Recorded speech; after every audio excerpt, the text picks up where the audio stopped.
But there's a few more questions I want to talk to you about before we get to what we're here for. Jesus Christ, it's been 35 minutes. Hey, we got into it, man.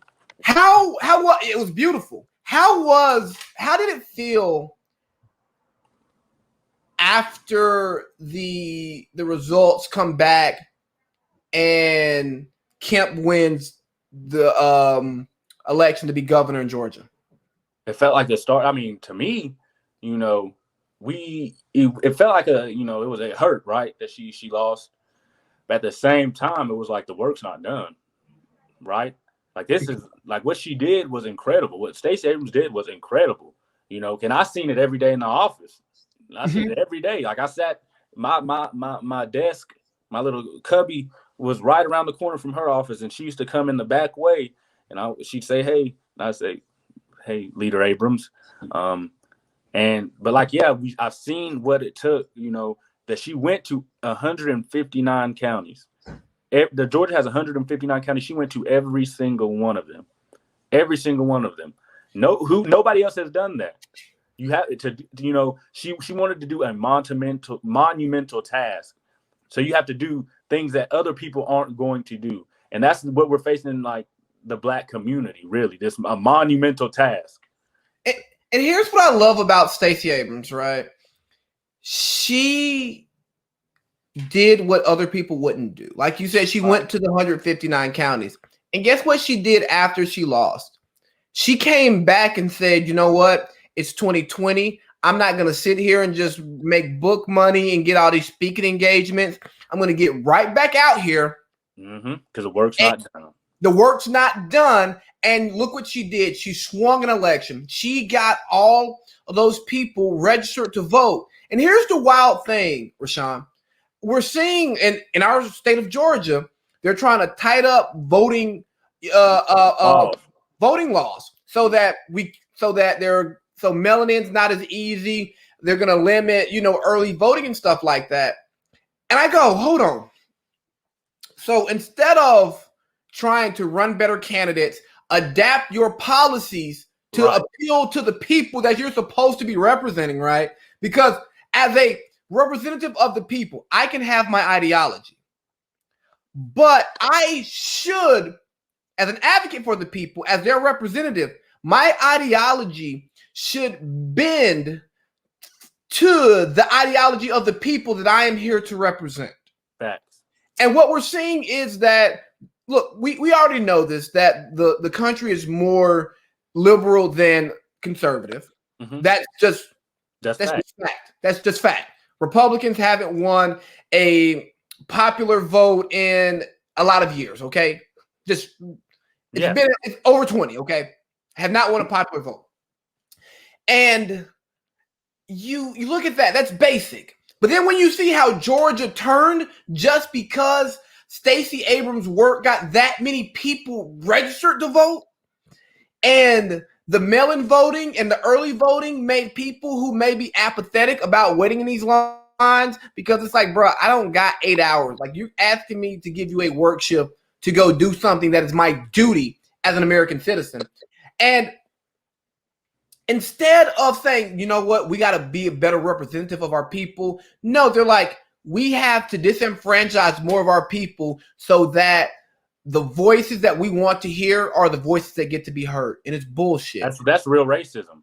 That's systemic racism right there. I mean, because we know when people talk about what are you talking about? This is what we're talking about. Instead of the Republicans coming to Atlanta, where the Democratic stronghold is, right? That's what they're saying. They can't win Atlanta. They know they can't win Atlanta. And they're not even going to try to win Atlanta. But the problem is they can, because the money's in Atlanta and their fiscal policies support the big hitters in Atlanta, the entertainment, the T.I.s, the Jeezys, the Tyler Perrys. And again, I'm not saying these people would flip-flop Republican just because it's bad public perception to be black and a Republican. Mm-hmm. But Republicans, why would you not try to actually win the black vote and represent black people? Because they know at the same time, if they embrace these certain policies, they're going to lose some, right? because they know they have racists on their side. They know that. There's racists on both sides, though. I mean, there's racists on. Okay, look, there's racists on both sides, but overtly racist. You understand? I see it more from one side. I mean, what I'm saying is, Republicans historically, right? They are the right wing, right? It's just the right wing, alt-right. It's the right wing. That's what I mean. Like, there's a group that is yes. Yeah. They have more slap you in the face races. Different types of racism. Stab you in the back races. Yeah, exactly. I get what you're saying too. I understand what you're saying because there are racists on both sides. I tell people that all the time. But it's one side's trying not to play racist. Do you understand? Right. That at least you could do is try not to play racist. If you're going to try to get the vote. But I guess they're just like bent on keeping this group that they have, this being like the safe haven. Because they would just have to not play racist to get some black people over there.